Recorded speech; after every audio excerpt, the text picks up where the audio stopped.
Hello বন্ধুরা, আসসালামু আলাইকুম। শুভ সকাল সবাইকে। ময়মনসিংহ অনলাইন স্কুলের পক্ষ থেকে সবাইকে আজকের ক্লাসে স্বাগত। আমি আজকে এসেছি পঞ্চম শ্রেণীর বাংলা বিষয় নিয়ে। আমরা গত ক্লাসে পঞ্চম শ্রেণীর বাংলা বিষয়ে শখের মৃৎশিল্প বিষয়টি নিয়ে আলোচনা করেছিলাম। আমরা আজকেও এই বিষয়টা নিয়ে আরও একটু ভালোভাবে আলোচনা করতে যাচ্ছি।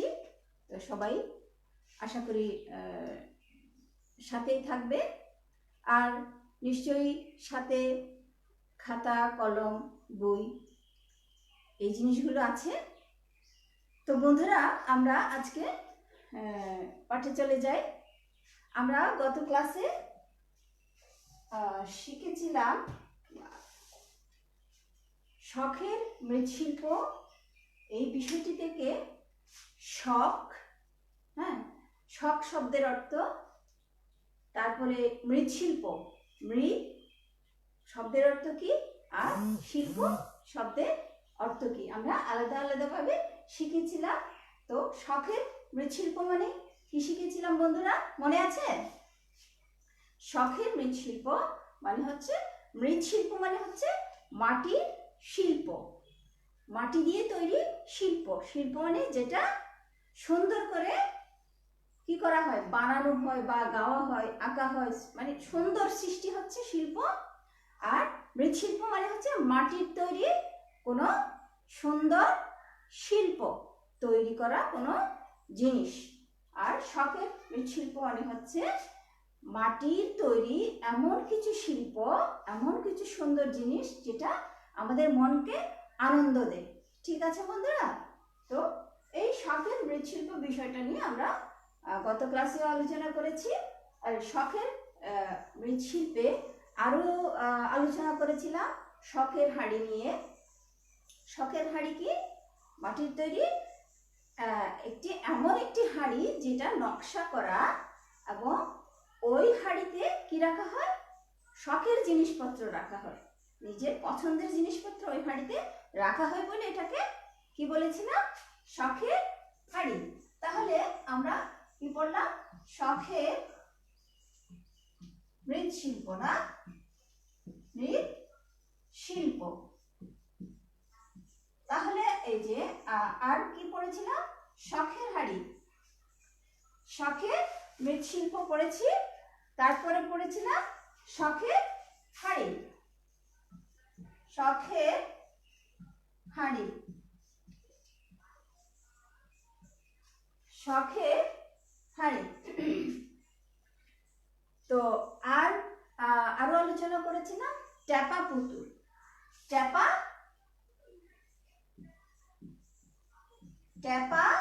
পুতুল, ট্যাপা পুতুল কি, ট্যাপা পুতুল কি, এটা নিয়েও আলোচনা করেছিলাম। বন্ধুরা, তোমাদের মনে আছে? ট্যাপা পুতুল মানে, আমি আবারও একটু বলছি, ট্যাপা পুতুল মানে হচ্ছে নরম এঁটেল মাটি দিয়ে নরম এঁটেল মাটি হাতে নিয়ে টিপে টিপে, মাটিগুলোকে টিপে টিপে যেই পুতুল বানানো হয় সেগুলোকে কি বলে, ট্যাপা পুতুল বলে। তো আমি গত ক্লাসে দেখিয়েছিলাম ট্যাপা পুতুল কি। ট্যাপা পুতুলকে আমরা এই যে একটা পুতুল বানানোর সময় গলার দিকে যেহেতু একটু চিকন, ওখানে কি করতে হয়, মাটি দিয়ে টিপে টিপে একটু চিকন করে দিতে হয়। তারপরে ঠিক একইভাবে আমাদের মুখের অবয়ব আনা, শরীরের অবয়ব আনার জন্য পুতুলকে যেভাবে মাটি দিয়ে টিপে টিপে কি করা হয়, বানানো হয়। কি মাটি দিয়ে? এঁটেল মাটি দিয়ে। অবশ্যই এটা এঁটেল মাটি হতে হবে। তাহলে এঁটেল মাটি দিয়ে টিপে টিপে যে পুতুল বানানো হয় সেটার নাম কি? ট্যাপা পুতুল। আর এই যে মৃৎশিল্পের প্রধান উপকরণ মাটি, আর মৃৎশিল্পের জন্য যে মাটি প্রয়োজন সেটা হচ্ছে পরিষ্কার নরম এঁটেল মাটি। তো বন্ধুরা, আমরা এই বিষয়গুলো গত ক্লাসে আলোচনা করেছিলাম। এখন আলোচনা করতে গিয়ে আমরা যেটুকু পাঠ নিয়েছিলাম সেটা হচ্ছে তোমাদের বাংলা বইয়ের 34 পৃষ্ঠার, হ্যাঁ, এবং 35 পৃষ্ঠার কিছু অংশ নিয়ে আমরা আলোচনা করেছিলাম। তো বন্ধুরা, আজকে তোমাদের এই যে বাংলা বইয়ের শখের মৃৎশিল্প বিষয়বস্তু থেকে যে অংশটা নিয়ে আমরা গত ক্লাসে আলোচনা করেছিলাম সেই অংশগুলোর মধ্য থেকে আমরা আজকে ভালো করে পড়ে এই বিষয়টাকে পড়ে সেখান থেকে কিছু নতুন শব্দ বাছাই করে এবং কিছু যুক্ত বর্ণের আছে এরকম কিছু শব্দ বাছাই করে সেটা আমরা যুক্ত বর্ণগুলো ভেঙে কিভাবে লিখতে হয় সেটা শিখব এবং নতুন শব্দগুলোর অর্থ নিয়ে আলোচনা করব। তো বন্ধুরা, তোমরা 34 এবং 35 পৃষ্ঠাটা বাড়িতে ভালো করে পড়ে দেখবে। এখানে কিছু নতুন শব্দ আছে এবং কিছু যুক্তবর্ণ আছে।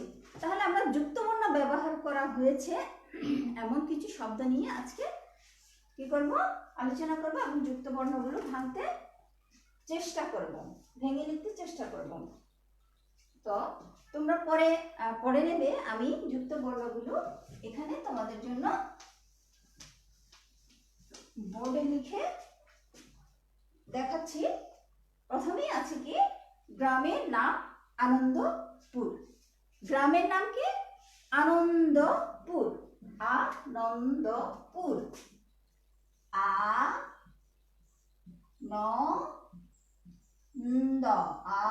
আনন্দপুর। তাহলে বন্ধুরা, এই যে এখানে একটা কি আছে, যুক্ত বর্ণ আছে। যুক্ত বর্ণ মানে কি? দুটো বর্ণ একসাথে থাকা, যুক্ত হয়ে থাকা। এখানে দুটো বর্ণ একসাথে কোথায় আছে? ন দ। এই যে এটা হচ্ছে কি এখানকার যুক্ত বর্ণ। তাহলে এটাকে আমরা ভেঙে লিখব। হ্যাঁ, তারপরে আছে আনন্দপুরের পরে আছে বৃষ্টি। ওই যে চারজনে মিলে কোথায় গিয়েছিল? মেলায় গিয়েছিল মামার সাথে। এর মধ্যে একজনের নাম হচ্ছে বৃষ্টি। একজনের নাম বৃষ্টি। এই যে এখানে আছে মূর্ধন্য স এবং ট একসাথে আছে কি, এটা হচ্ছে একটা যুক্ত বর্ণ। হ্যাঁ, এরপরে আছে তোমার শব্দ। এগুলো তোমরা পরে খুঁজে দেখবে এই পাঠ থেকে 34 এবং 35 পৃষ্ঠা পাঠের মধ্যে যেগুলো কি আছে, যুক্ত বর্ণ আছে, সেগুলো আমি বাছাই করে নিয়েছি। তো শব্দ আছে। এরপরে আছে ইনস্টিটিউট।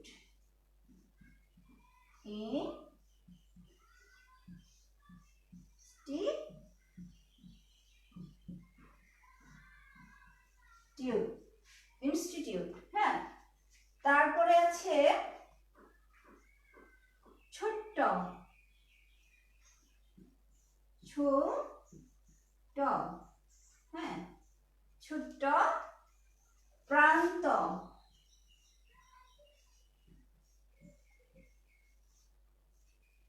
প্রান্ত। শিল্পকলা। শিল্পকলা। হ্যাঁ, শিল্পকলা। এরপরে আছে সম্প্রদায়। সম্প্রদায়। হ্যাঁ, সম্প্রদায়। তারপরে আছে পরিষ্কার।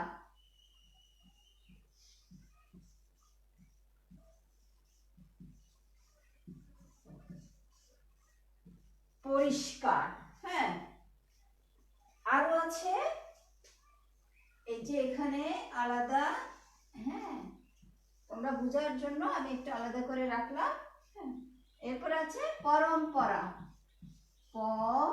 রম প রা, পরম্পরা। এরপরে আছে পদ্মা, প দয় ম আকার, পদ্মা, পদ্মা। আর আছে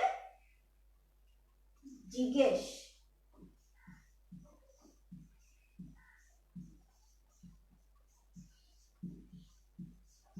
তো বন্ধুরা দেখো এখানে আমরা এই শব্দগুলো থেকে প্রথমে কি করব, যুক্ত বর্ণগুলো বাছাই করে আলাদা করে নেব। তাহলে এই যে আনন্দপুরে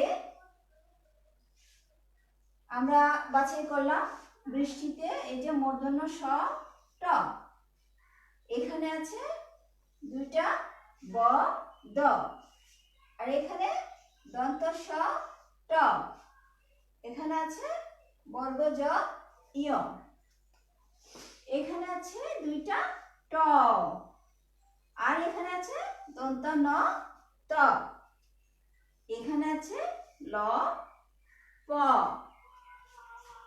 এখানে আছে ম প র ফলা,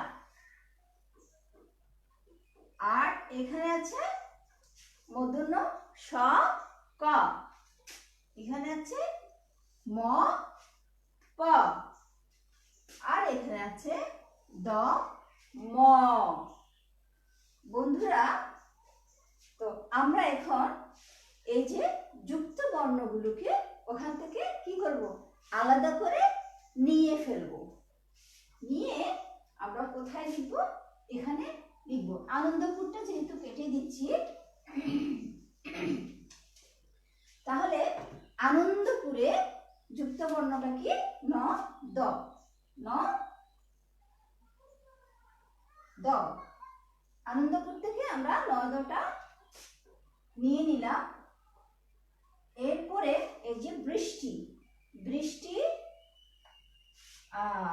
কি যুক্ত বর্ণটা কি, মূর্ধন্য স ট,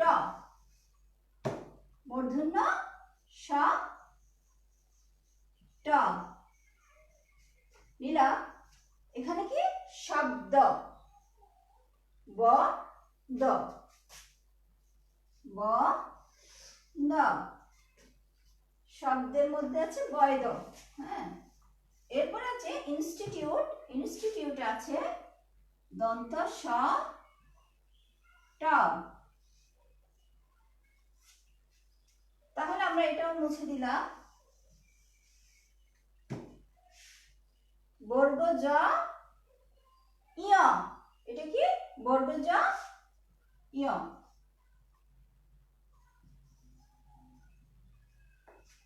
তাহলে আমরা এইটাও মুছে দিলাম।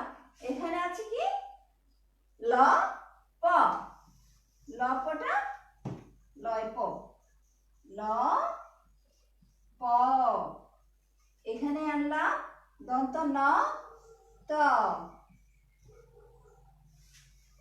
এরপরে ট ট,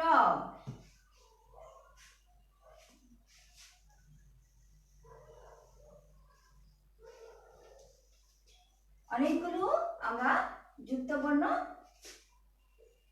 তাহলে ট ট, ট ট লিখলাম, এখানে আছে। আচ্ছা, এখন আমরা এই শব্দগুলো কি করব, ভেঙে লিখব। ট ট যখন আমরা ভাঙবো তখন কি হবে, এখানে কি আছে, ট একটা যোগ ট, কি আছে দুইটা ট, দুইটা ট মিলে যখন যুক্ত হয় একসাথে, সেটা হয় যুক্ত বর্ণ। তখন সেটাকে আমরা বলি টয় ট, মানে দুইটা ট আছে। দন্ত ন দ যখন আমরা ভাঙি, এখানে কি আছে, একটা দন্ত ন যোগ দ, দন্ত ন এবং দ যোগ হয়ে মানে যুক্ত হয়ে কি হলো, দন্ত নয় দ। এরপরে আছে মূর্ধন্য স ট, মূর্ধন্য স যোগ ট। তো বন্ধুরা ঠিক একইভাবে পরের শব্দগুলো তোমরা একটু চেষ্টা করে দেখো, তোমরা খাতায় এগুলো তুলে নাও। এবং এই যে এখানে ব দ, বদ মানে হচ্ছে কি ব এবং দ কি হয়েছে, এখানে যুক্ত হয়েছে, বৈধ হয়েছে। তাহলে ঠিক একইভাবে খেয়াল করো, এখানে আছে মূর্ধন্য দন্ত স ট, তার মানে দন্ত স এর সাথে ট যোগ হয়েছে, তখন কি হয়েছে মূর্ধন্য স ট। একইভাবে এখানে যে দুইটা বর্ণ যোগ হয়েছে, ঠিক বর্ণগুলো দুইটা বর্ণ একসাথে যুক্ত হয়ে কিন্তু একটা বর্ণ হয়েছে, সেজন্য এগুলোর নাম হচ্ছে কি যুক্ত বর্ণ। আচ্ছা, তো এখানেও ম প মূর্ধন্য স ক, ও সরি ম প দুইবার এসে গেছে, তাহলে আমরা একটা মুছে দিলাম। এখানে মূর্ধন্য স ক, মূর্ধন্য স ক, আর আছে কি ম প, ম প, এরপরে আছে দ ম। তাহলে আমরা একইভাবে সবগুলি শব্দ কি করব, ভেঙে লিখব, সবগুলো যুক্ত বর্ণ ভেঙে লিখব। সবগুলো যুক্ত বর্ণ এভাবে ভেঙে লিখব। ব, বয়ের সাথে দ যুক্ত হয়ে বৈধ হয়েছে।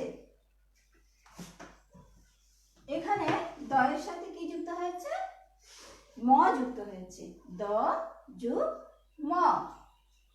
হ্যাঁ, এবার ম যোগ প, আর এখানে হচ্ছে মূর্ধন্য স যোগ ক, আর এখানে দন্ত ন যোগ ত, ল যোগ প, বর্গীয় জ যোগ ইয়, দন্ত স যোগ ট। ঠিক এভাবে আমরা কি করব, যুক্ত বর্ণগুলোকে ভেঙে লিখব। এবং এই যে যুক্ত বর্ণগুলো আছে, যুক্ত বর্ণগুলো দিয়ে কি করব, একটা একটা করে শব্দ লিখব। যেমন এই যে মূর্ধন্য স ক, মূর্ধন্য স ক দিয়ে কি হয়, একটা শব্দ আমরা বানাবো। ঠিক একইভাবে টয় ট, এখানে মূর্ধন্য স দিয়ে কি শব্দ লিখা হয়েছিল, পরিষ্কার, মূর্ধন্য স ক। হ্যাঁ, একইভাবে আমি আরেকটা শব্দ লিখে দিচ্ছি, শুষ্ক। তাহলে এখানে এই যে মূর্ধন্য স ক, শুষ্ক, শুষ্ক মানে শুকনো আর কি। হ্যাঁ, তা ঠিক আছে, একইভাবে ময় প দয় ম, হ্যাঁ, এইভাবে ব্যবহার করে মনে করো বর্গ জ ইয়, বর্গ জ ইয়কে ভাঙলে বর্গ জ যোগ ইয়, আর বর্গ জ ইয় দিয়ে যখন আমরা শব্দ বানাবো, একটা শব্দ বানাই বর্গ জ ইয় আকার দন্ত ন, জ্ঞান। হ্যাঁ, তাহলে ল প, ল পকে ভাঙলে কি ল যোগ প, লয় প, লয় প দিয়ে আমরা যখন একটা শব্দ বানাবো অল্প, এইভাবে অল্প, গল্প, স্বল্প, এরকম অনেক শব্দ বানানো যায়। ঠিক একইভাবে উপরে যেই বর্ণগুলো আছে তোমরা খাতায় তুলে নাও, সবগুলো বর্ণ তোমরা যুক্ত বর্ণগুলোকে তোমরা ভেঙে লিখবে এবং প্রত্যেকটা যুক্ত বর্ণ দিয়ে একটা করে শব্দ লিখবে। আর যদি সম্ভব হয় 2টা করে, বা আরো বেশি যদি পারো কোনো সমস্যা নেই, খুব ভালো। তোমাদের জন্য আগাম ধন্যবাদ যারা লিখতে পারবে তাদের জন্য।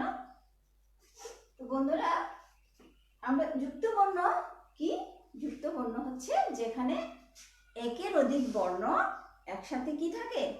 যুক্ত থাকে। সুতরাং যখন একের অধিক বর্ণ একসাথে যুক্ত থাকবে সেটাকে আমরা কি বলবো? যুক্ত বর্ণ বলবো। যুক্ত বর্ণগুলোকে ভেঙে লেখা এবং সেই যুক্ত বর্ণ দিয়ে নতুন শব্দ গঠনের বিষয়টা কিন্তু আমাদের পরীক্ষার খাতায় অবশ্যই লিখতে হয়। এবং তাছাড়াও আমাদের এই বিষয়গুলো চিনে রাখলে আমাদের সুন্দরভাবে পড়তে কি হবে? সুবিধা হবে। তো আমি এখান থেকে কয়েকটা লাইন পড়ে দিচ্ছি, তোমরা খেয়াল করো যে এখানে কিন্তু কিছু বিরাম চিহ্নের ব্যবহার করা হয়েছে। বিরাম চিহ্ন হচ্ছে, তোমরা নিশ্চয়ই চিনো, বিরাম চিহ্ন নিয়ে আগে আলোচনা করা হয়েছে। আচ্ছা, গ্রামের নাম আনন্দপুর, মামার বাড়ি, কথায় আছে মামার বাড়ি রসের হাঁড়ি। এই যে আমি গ্রামের নাম আনন্দপুর বলে থেমে তারপর বললাম মামার বাড়ি, এরপরে থামলাম, তারপরে বললাম কথায় আছে মামার বাড়ি রসের হাঁড়ি। কথায় আছে বলে কিন্তু আমি আগে যে আনন্দপুরের পরে যতটুকু থেমেছিলাম, মামার বাড়ি বলার পরে যতটুকু থেমেছিলাম, এখন কথায় আছে বলার পরে ততটুকু থামিনি। এর কারণ গ্রামের নাম আনন্দপুর, এটা হচ্ছে পুরোপুরি থামা, দাঁড়ি, এটাকে থেমে যেতে হবে, তারপরে আরেকটা বাক্য শুরু করবে। কিন্তু কথায় আছে বলে যেই বিরাম চিহ্নটা আছে সেটার নাম হচ্ছে কমা, এটাতে বেশি থামা যাবে না। যেমন কথায় আছে মামার বাড়ি রসের হাঁড়ি, কথায় আছে মামার বাড়ি রসের, কথায় আছে বলার পরে কিন্তু কথা আমার শেষ হয়ে যায়নি, এরপরেও যে কথা আছে এটা পড়লেই বোঝা যাচ্ছে। কথায় আছে মামার বাড়ি রসের হাঁড়ি, কথায় আছে বলার পরে আরো কিছু কথা থেকে যায়। যেমন গ্রামের নাম আনন্দপুর, এখানে বাক্যটা শেষ, এখানে আর কোনো কথা নাই, জিজ্ঞাসা নাই, প্রশ্ন নাই যে এরপরে কি হবে কে হবে। মামার বাড়ি শেষ, তারপরে কথায় আছে মামার বাড়ি রসের হাঁড়ি, এরপরে দাড়ি মানে থেমে যাওয়া। তাহলে কমাটা হচ্ছে পুরোপুরি থেমে যাওয়া না, একটুখানি থেমে পরের অংশটাকে কি করতে হবে? আমাদের পড়তে হবে। ঠিক একইভাবে আসলেই তাই, শেষ, পড়া নেই, বাধা নেই, যেখানে খুশি ঘুরে বেড়াও, যা খুশি খাও। এই যে এভাবে তাহলে এখানে 2টা বিরাম চিহ্ন আমরা ব্যবহার আছে। তারপরে এখানে আছে মামাকে, শেষের দিকে একদম শেষের লাইনে মামাকে জিজ্ঞেস করলাম এটা কি শখের হাঁড়ি, মানে একটা প্রশ্ন, এটার জন্য তুমি কিছু আশা করছো, তোমার কিছু আকাঙ্ক্ষা আছে, জিজ্ঞাসা আছে, এইটার নাম হচ্ছে কি? প্রশ্নবোধক চিহ্ন। এই 3টা আজকে বিরাম চিহ্ন মনে রাখবে, পাশাপাশি আরো শিখবো আমরা পরবর্তী ক্লাসে। তো তোমরা এটা নিশ্চয়ই তুলে নিয়েছো এবং এগুলো তোমরা ভেঙে লিখে শব্দ বানাবে। আর আমরা নতুন শব্দ যে এগুলো বলেছিলাম যে শখ, এটা আমরা আগেও আলোচনা করেছি। শখ মানে হচ্ছে কি? মনের ইচ্ছা, মনের ইচ্ছা। হ্যাঁ, তারপরে শখ মানে কি? মনের ইচ্ছা। আর ট্যাপা পুতুল, এটাও আমরা আলোচনা করেছি, ট্যাপা পুতুল নিয়েও গত ক্লাসে আলোচনা করেছি। ট্যাপা পুতুল, শখের হাঁড়ি, সেটা নিয়েও আলোচনা করেছি। তারপরে আরেকটা নতুন শব্দ এখানে হচ্ছে নকশা। ওই যে শখের হাঁড়িতে কি করা হয়? নকশা করা হয়, শখের হাঁড়িতে নকশা করা হয়। এই নকশা মানে হচ্ছে রেখা দিয়ে আঁকা ছবি। রেখা দিয়ে আঁকা ছবি, রেখা দিয়ে আঁকা ছবি। তাহলে রেখা মানে কি? এই যে এটা একটা রেখা, এটা কি? আবার এগুলো রেখা, এই রেখা দিয়ে মনে করো এখানে ফুল আঁকলাম, এখানে পাতা আঁকলাম, আবার পাতা আঁকলাম, ফুল আঁকলাম, হ্যাঁ, এভাবে বিভিন্ন রকমের রেখা দিয়ে ছবি আঁকা যায়। যেমন ধরো এই দুটো রেখা, আবারও রেখা রেখা রেখা রেখা রেখা রেখা, হ্যাঁ, এই যে একটা রেখা, এই যে একটা রেখা, এই রেখা দিয়ে গোল চিহ্ন দিলাম, তারপরে এখানে দিলাম, এখানে দিলাম, এভাবেও কিন্তু বিভিন্ন রকমের নকশা করা যায়। তোমরা কাগজে এভাবে রেখা দিয়ে বিভিন্ন রকমের কি করবে? নকশা আঁকবে। এবং এটা দিয়ে তোমরা অনেক কিছু সাজাতেও পারবে। তো বন্ধুরা, আজকে যে যুক্ত বর্ণ এবং আমরা তিনটা বিরাম চিহ্ন পড়েছি। একটা হচ্ছে কি দাড়ি, একটা হচ্ছে কমা, আর একটা প্রশ্নবোধক চিহ্ন। এগুলো আমরা আগামী ক্লাসে আরো এই বিরাম চিহ্নগুলো নিয়ে আগামী ক্লাসে আরো বেশি অনুশীলন করব বা আরো জানবো। আর হচ্ছে কি নতুন শব্দগুলোকে আমরা আরো একটু আলোচনা করে নিলাম। তো বন্ধুরা, আগামী ক্লাসে আমরা আরো অনেক কিছু জানবো এই শখের মৃৎশিল্প থেকে। তোমরা ওই পর্যন্ত ভালো থাকবে। আর যেই বিষয়গুলো নিয়ে আলোচনা করা হচ্ছে সেই বিষয়গুলো তোমরা ভালোভাবে ঘরে অনুশীলন করবে। পরবর্তী ক্লাসে এসে তোমাদের সাথে আরো অন্যান্য বিষয় নিয়ে অনেক আলোচনা হবে। সেই পর্যন্ত অনেক ভালো থেকো সবাইকে নিয়ে। আর সব সময় পরিষ্কার পরিচ্ছন্ন থাকো। বাইরে যাওয়া যাবে না, মাঠে খেলতে যাওয়া যাবে না, মন খারাপও করা যাবে না। হ্যাঁ, সব সময় এটা মাথায় রাখতে হবে যে আমাদের এই মুহূর্তে ঘরে থাকতে হবে এবং ঘরে থাকতে হবে এবং পরিষ্কার পরিচ্ছন্ন থাকতে হবে। সবাইকে নিয়ে ভালো থাকতে হবে, সবার জন্য ভালো থাকতে হবে। তো সবাইকে ভালো থাকা, সবার জন্য ভালো শুভকামনা করে আমি আজকের মতো এখানেই শেষ করছি। আল্লাহ হাফেজ, ভালো থেকো।